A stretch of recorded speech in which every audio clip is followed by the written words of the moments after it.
Dans cette deuxième vidéo sur les fonctions trigonométriques, je vais te parler des angles orientés.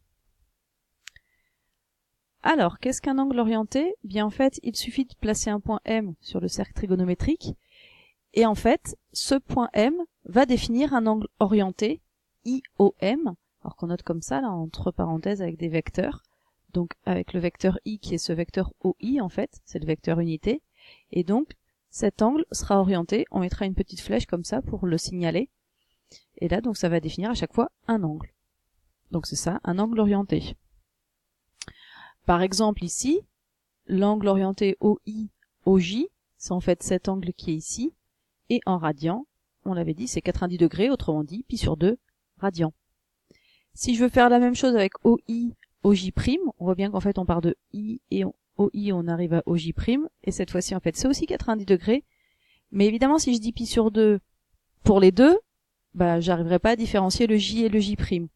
Donc c'est pour ça qu'on met un moins pi sur 2, et c'est là qu'intervient en fait le sens du cercle trigonométrique. On a vraiment besoin de l'orienter pour différencier le J et le J'. Donc l'angle orienté OI, OJ' vaut moins pi sur 2. Donc voilà pour ces petits exemples. Au niveau donc du repérage sur le cercle trigonométrique, comment est-ce qu'on fait justement? Alors en fait, on reprend toujours le cercle trigonométrique et on trace la tangente au cercle en I, là, le point qui est de coordonnées 1, 0. C'est comme si en fait ça c'était une corde qu'on avait fixée avec une punaise au cercle. Et en fait, ce qu'on veut faire donc sur cette corde, on la gradue. Et ce qu'on voudrait faire, c'est savoir, par exemple, pi sur 2, où est-ce qu'il va atterrir, pi, où est-ce qu'il va atterrir. Bon, on l'a déjà vu, hein, on l'a déjà vu quand on a fait la mesure en degrés, en radians. Et donc, par exemple, si je place mon point à pi sur 2, on l'avait déjà vu, le point M, il arrive en J en haut, là, il arrive tout en haut du cercle. Si on se place en pi, on a bien vu qu'il arrive à 180 degrés, de l'autre côté, en fait, du cercle. Et on voit bien que, en fait, n'importe quel nombre ici réel que je vais prendre, je pourrais prendre un truc qui est entre pi et 3 pi sur 2, eh bien, va avoir un point qui va lui correspondre sur le cercle. Et ça, je peux le faire jusqu'à ce que je veux, en fait. Là, si je diminue un petit peu, là, si je fais jusqu'à 2 pi, on l'avait vu, on a fait le cercle entier. Oui, mais si je veux enrouler plus que 2 pi, voilà, je peux le faire. Et on voit bien qu'en fait, à chaque fois, il y aura quand même un unique point sur le cercle qui correspondra à ce réel-là, à ce x-là. Donc ça, c'est quand j'enroule les positifs. Si j'enroule les négatifs, en fait, j'enroule dans l'autre sens. J'enroule par le bas. Et là, on voit que si je mets moins pi sur 2, c'est celui qu'on vient de voir tout de suite, c'est celui d'en bas. Moins pi, on arrive au même endroit que pi, etc., etc. Et on voit qu'en fait, ça, je peux faire ça indéfiniment. Donc, je peux placer tous les réels sur mon cercle trigonométrique. C'est ce qu'on appelle donc l'enroulement de la droite des réels autour du cercle trigonométrique et qui permet de dire que à un seul réel va correspondre un seul point du cercle.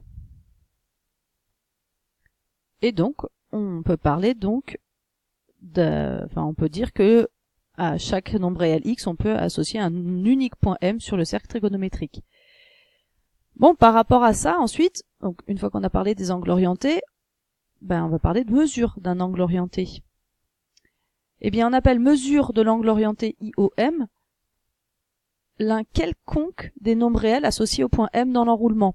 On l'a vu, par exemple, si je parle de l'angle IOI, I étant ce vecteur-là et OI, en fait, c'est le même, puisque j'ai mis I à droite, là, en 1, 0.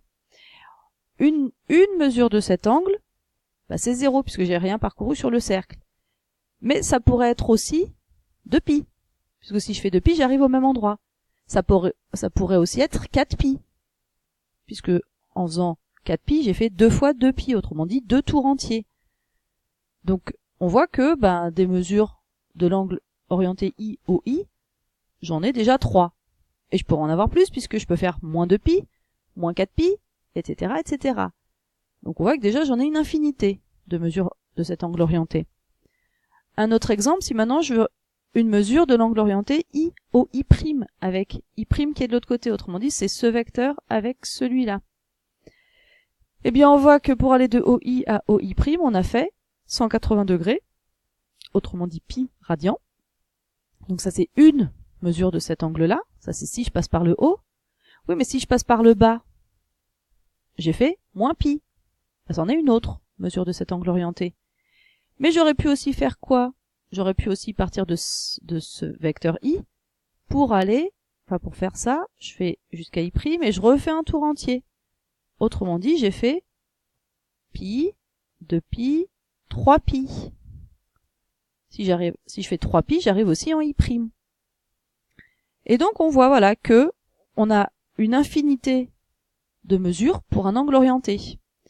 Et qu'est-ce qu'on observe, c'est qu'en fait, quand on en a une, qui s'appellerait x, bah, toutes les autres sont de la forme quoi? Bah, x plus 2kpi. Alors 2kpi, c'est quoi en fait? C'est 2pi fois k, k étant un nombre entier, hein, positif ou négatif.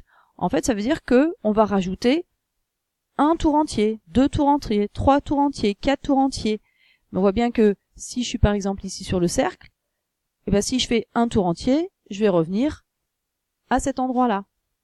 Et si je refais encore un tour entier, j'arriverai pile poil encore à cet endroit-là. Donc, cette forme, x plus 2kpi me donnera toutes les autres mesures. K peut être négatif, hein, on est d'accord. Tant qu'il est entier, il faut absolument pas qu'il soit à virgule, hein, parce que sinon j'arriverai pas pile poil sur un tour entier. Si il est négatif, c'est simplement qu'on a enlevé un tour entier ou enlevé 2 tours entiers, mais c'est pas grave puisqu'on arrive toujours à l'endroit de départ. Donc c'est bien ça, le fait qu'il y ait une infinité de mesures c'est bien, mais des fois ça peut ne pas être très pratique. Donc on va déjà parler de ce qu'on appelle la mesure principale d'un angle orienté. Et en fait donc parmi toutes les mesures qu'a un angle orienté, on a vu que donc il en avait une infinité, bah, celle qu'on appellera la mesure principale, c'est celle qui sera située dans l'intervalle moins pi, pi. Si par exemple je reprends les deux exemples d'avant, si je regarde l'angle orienté IOI, qui était soit 0 par exemple soit 2pi, bah on voit qu'en fait la mesure qui appartient à moins pi pi c'est 0. Et pour l'angle IOI', bah on a vu qu'on avait pas mal déjà trouvé pas mal de mesures de cet angle-là. On avait pi, moins pi, 3pi, mais on voit que 3pi est en dehors, moins pi on le prend pas. Conclusion, la seule qui reste dedans, c'est pi. On observe hein, que cet intervalle, en longueur, il a une amplitude de 2pi. Autrement dit, en fait, c'est un tour entier, c'est-à-dire que je peux pas trouver deux mesures qui sont dans cet angle-là. Si j'en ai une, c'est celle-là qui est bonne. Donc voilà ce que c'est que donc la mesure principale d'un angle.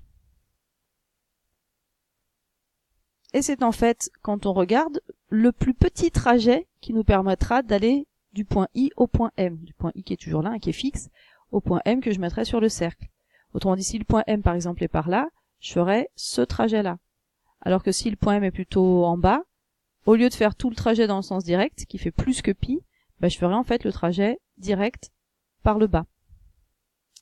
Donc voilà ce que c'est que la mesure principale d'un angle orienté, et donc ce que c'est qu'en général les angles orientés.